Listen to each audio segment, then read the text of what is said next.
In this video, I'm going to show you how to pull data from one workbook of Google Sheets into another workbook of Google Sheets.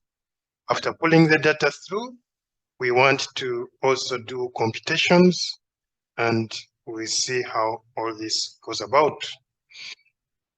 Now, I have two workbooks. One is called Import Data 1, which is this one here. And the second one is called Import Data 2. And our objective is to pull data from the first workbook to the second workbook. And the formula we can use for this purpose is called import range, which takes two arguments, the URL, which has a string, and the range where the data is located. So the URL is this one on top here. This is, I go to the first workbook where I'm going to copy from. I copy that URL. Then I paste it there, put it in quotes because it has to be a string.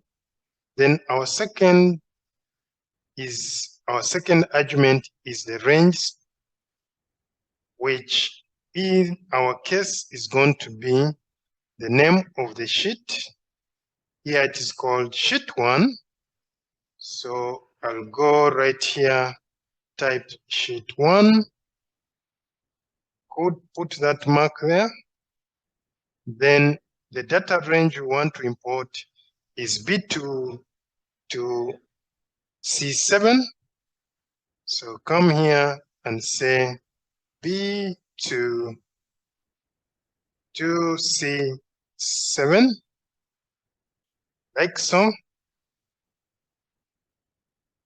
Put the quotes, put the bracket, press enter. Now, when you do it for the first time, it does not bring the information through, but it brings this error. If I put my cursor here, you can see it tells you you need to connect these two sheets.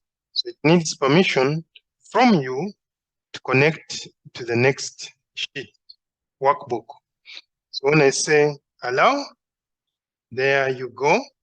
Our data is now imported into this workbook. So with this, you can have the first workbook, enter data in the first workbook, and then it is transferred to the second workbook. So now, when I go to the first workbook and I put my next as F, and I enter a value of 10K, if I go to the next second workbook, it does not appear here. And the reason for that is because as we're importing this data, we imported from range B2 to C7. If I go back, B2 to C7, which is right here, and we left out this. So that's why when I added this data, it does not reflect in here. So to make it reflect, you can remove the end reference and press enter, then it will run again, and you see that the last item there is now appearing. If I add any other here on my first workbook, it will come and appear in my second workbook. So let's see how we can do a computation of the sum of the figures that are in the first workbook, but do the sum in the second workbook. So the first thing I have to do is to identify I'm summing from where. I'm summing from C3. So that is the information I need to pull right here. So I need to go here and amend this to C3. And when I do that, it is going to load the figures like so. But in this case, I'm not interested in the figures. displaying, but I'm interested in the sum of those figures. So what I'll do, I'll wrap the sum function around what is imported.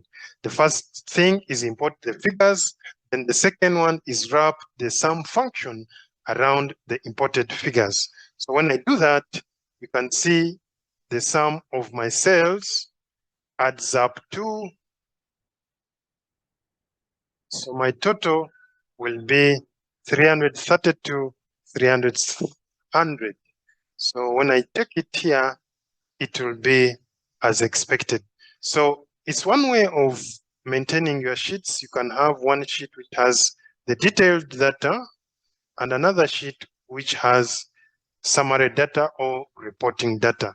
And the reporting one will be picking information from the other sheet. So as you can do the total, you can also do other things. You can draw a chart and the rest. So thank you for watching. I hope this video is helpful. If you have not subscribed, please subscribe.